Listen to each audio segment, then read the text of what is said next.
Alright everybody, to find the conclusion of the Phenom II X6 processor, I have the 2.8 gigahertz. It has a boost of 3.3 with a TDP of 128. Now on the box it says 125, but I'm pushing at 128. It's not overclocked, so I'm on a non-overclocking motherboard, the ASRock motherboard, which all the info I'm talking about right now is going to be in the description below. So if you are on old retro systems and you say, hey, upgrade is not for me, then I'm the man to show you what you can do with it and how to continue using it in 2024 and beyond. Now y'all probably say, well, Ron, how you doing this video? Simple and easy. I'm on OBS 27.1, the version for Windows 8.1 Pro, as well as 7 Pro, Windows 7 Pro or Windows 7 32-bit, either or. I'm on Windows 7. You can use it if you're on Windows 7 32-bit or Windows 7 64-bit, which is the Pro edition or the Home edition of Windows 7. Now, if you upgraded to Windows 8 and you love Windows 8, then you're good to go. But I'm doing a video on OBS Windows 8.1 Pro. I'm on 4 GB of DDR2 1066 because I'm on the old ASRock motherboard. Then you could go ahead on and upgrade to the 1066 if you want to come off the 6400 RAM. So I'm on 2 gigs. That's 4 GB per stick. Yes, I'm on 2 channel. This is dual channels. Channel A, channel B. That's all I need. And if I'd known about this earlier, instead of listening to a lot of tech enthusiasts, well, let me correct that, PC users on YouTube, I could have saved myself a lot of fucking money. Yes, I said I could have saved myself a lot of money. I could be using this system here to play games. Y'all know I'm a retro gamer. If I wanted to play Call of Duty, I had to play the Call of Duty that came out in 2003. Anything dealing with this motherboard, because the CPU came out in 2010, the MSI R7 250 came out in 2013, as well as the motherboard, the ASRock AM2/AM3 motherboard, which I'll be putting the model in the description below, that came out in Q4, towards the end of Q4 and early of Q1 of 2010-2011. So I could have saved myself a lot of money. All I had to do was look on eBay for a nice, decent CPU, a person who took good care of it, and that's good. So let's go into the pictures of it. As you see, I still have the pictures up, and this is the as you see right here, this is the upHere P4 CPU Cooler. Now, I was on the Thermaltake contact side in 12. I removed that. I have no issues with Thermaltake, but you know, when you start finding out a lot of baggage of companies, it made me want to not use their products anymore, because they stole Case Labs product designs of their cases, patented their designs, and started to sue them, which put them out of business. Everybody loved Case Labs. A lot of people did their builds with Case Labs. Them cases are humongous. Them cases are excellent to build with. But now Case Labs are coming back. Then they're going to be overseas in Germany. So Germany manufacturer is bringing Case Lab cases back, and we can't wait to see them back on the market soon.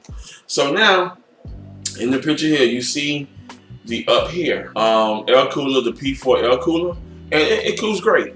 I did a stress test. It did not break no more than 38 degrees Celsius on both core temps and hardware info. I was pretty good and comfortable for that. For 128 thermal design processor, 6 cores, 6 threads, it did its thing. So the temps now are running good. So just like I said, I'm doing this video, the temps are now at, I'll slide it on over. It is now at 29 degrees Celsius. The minimum is 18 degrees Celsius. The max is 29 degrees Celsius. They got all my cores, as you see right there. I'm not breaking heat. I'm not stressing it. It's still pretty much an idle, but I'm still recording this video. So, you know, I cannot go wrong with that. So, along with that, as you see the baby right here, that's my R7 250.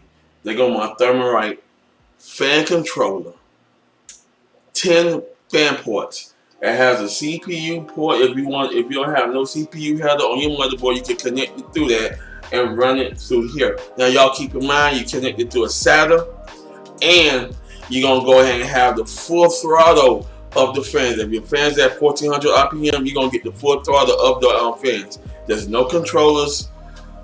If your motherboard comes with no fan supports or anything like that, like if you're on the T3500, you still have that laying around, and you want to add a CPU cooler fan. Yes, this model do support 1366 motherboard, so you pretty much good to go with that. I'll be going over the specs of that soon, but as you see in the picture, since you're looking nice, just like I said, I have 7 fans in here plus the 120mm fan that comes with it. Now you do get 4 heat pipes, but what I had to do with this Xiaomi T7 case was take the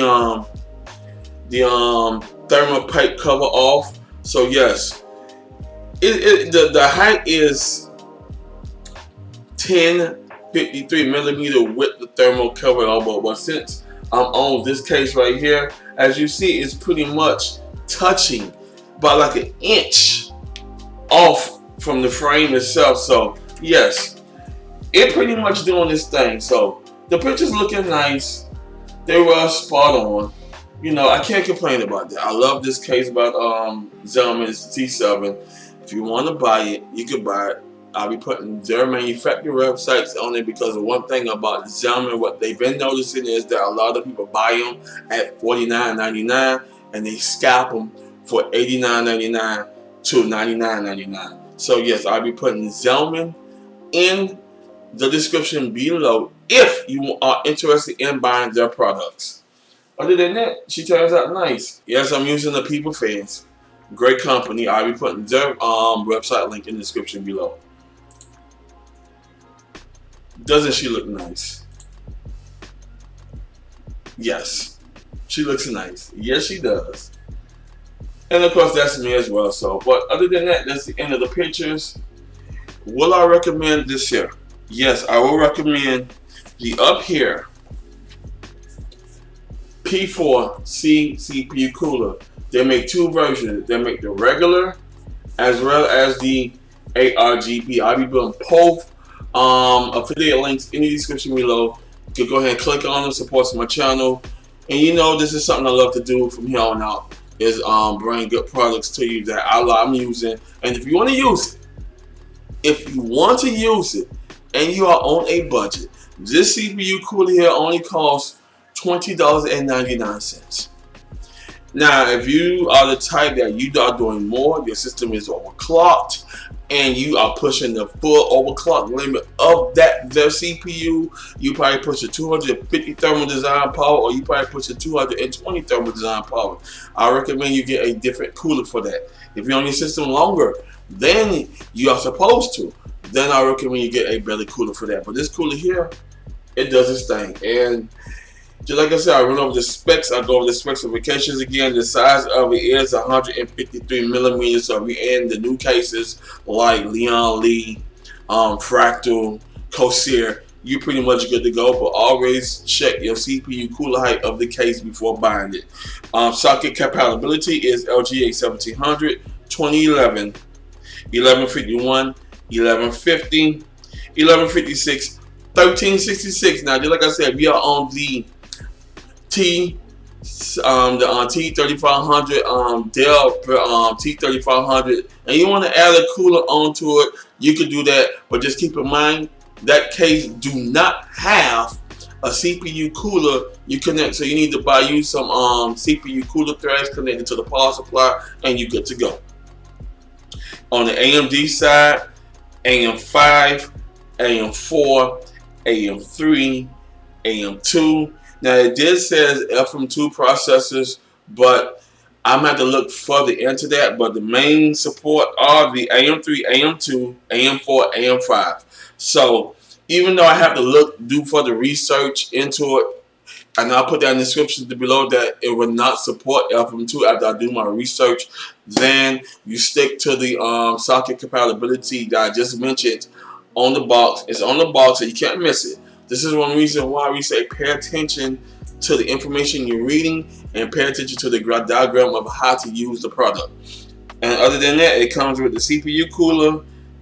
What's inside the box is a CPU cooler. They got pretty good thick thermal paste, so upHere really did their job with their thermal paste. Now keep in mind, if y'all on the LGA sockets, you're good to go with this thermal paste. But if y'all on the PGAs, pin guide array CPUs like the AM4s, the AM3s, the AM2s, just keep in mind, run your CPU for a little bit over 30 minutes to an hour just to heat it up. Just to heat that thermal paste up. If you sit down, you take it off cold, you're going to snatch the CPU right out the pin guide array socket, and you might damage some pins. So keep that in mind. I also have like a little plastic chisel, so when you move the CPU cooler, you can go ahead and hold that CPU in place so it won't pop up with the CPU cooler, because that happened to me twice.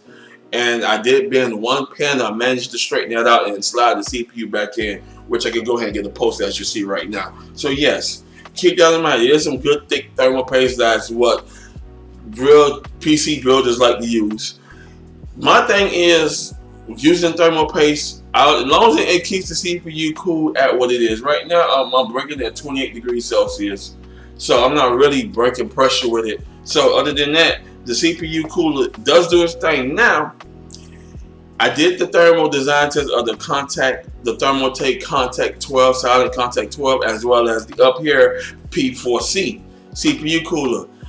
Both CPU coolers are 150 degrees thermal design power handlage.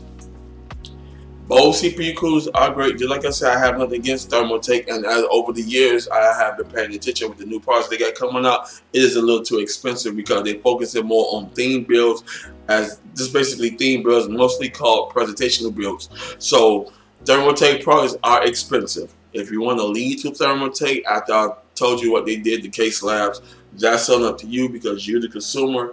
And if Thermaltake make great products for you, then go ahead and buy it, because I cannot tell you how to buy or what to buy. That's your choice. You're the consumer. You buy what you like for yourself. That goes well as if it's a female point of view, you do the same thing for your system and presentational needs. Me, I don't do theme builds. I don't do presentational builds. I do functional builds, as you see right here. Now, if I know about this system right here, if I knew about this here, yes, I would not be upgrading. As a matter of fact, since I'm on a 2 gig GPU, it is dual monitor. So yes, you do get dual monitor action. I got dual monitors up already, so it's not an issue. I might be selling my my Ryzen 7 2800X. Might be selling that. Might be selling my gaming system. I'm going to go ahead and keep my entertainment rig. I just need my 2 PCs, but it all depends on me. So other than that, well, I recommend people who are on the AM2 Plus / AM3 platform, if you want to upgrade to a processor, check eBay or AliExpress. Make sure you contact the seller to make sure that those pin guide array pins are not bent, because you do not want to buy anything raggedy. You don't want to buy anything missing, because I know a lot of people on eBay like to go ahead on and experiment and sell you a damaged processor with broken pins, etc. You don't want that, so you want to go ahead on and check the product before you buy it. Because take it from me, I have brought two bad motherboards off eBay from gamers who abused it. And when I went to upgrade the BIOS to get for system performance, etc., I lost functionality with the motherboard. It won't turn over. And with the ASUS motherboard that I had used, 2 of the RAM slots went out. I was on 32 with that motherboard. I went down to 16. So, and then on the 2 top RAM slots, so I can't have access to the bottom one. So basically, make sure you understand what you're buying. Whether if you're gonna buy new hardware, that's up to you. You buy whatever you want to buy. I'm me. I know what works in the 2000 era. I know what works in the 1990 eras as well as the 1980 eras. I can go ahead on there and build a socket 370 and just use it for regular use with Windows XP on it, or I can use a socket 478. Still do this and put OBS 2071 if they have a version for Windows XP. If not, then I just go ahead and download a nice camera, do my thing, and I'm happy. Some people just need it for basic office use. If you're going to use office use, I recommend 2 cores, 4 threads, or 4 cores, 8 threads, just for office clerical systems. That's it. Gaming systems, 6 cores, 12 threads for mid-level gaming systems. This is the new era now. And for high-end systems, 8 cores and up. For extreme systems, 12 cores and up. So, and as you already know, you cannot tell me about a GPU. You buy your designated GPU to play the games you're playing in 2024. All the games that are in 2024, I don't like. This is one reason why I'm not a part of Gamers Universe. This is the main reason why I'm trying to focus on systems like retro systems, like the AM2 platforms. We still on the 775. I did a video for that. Everything I mentioned, I will be putting all my video links in the description below. Go ahead and click on them, watch them, leave a comment if you want to. But other than that, this here upHere cooler and this Phenom 6, the Phenom X6 1055T is a beast, and I love it. And I will be doing a lot of videos with this here. So, other than that, I will recommend this cooler. I will recommend an upgrade if you're on the AM2 Plus platform, AM3. You say, hey, I want to use the Phenom 6. What's good about this processor? There you go. Thank y'all for watching, and I'll see you in my next one. Peace.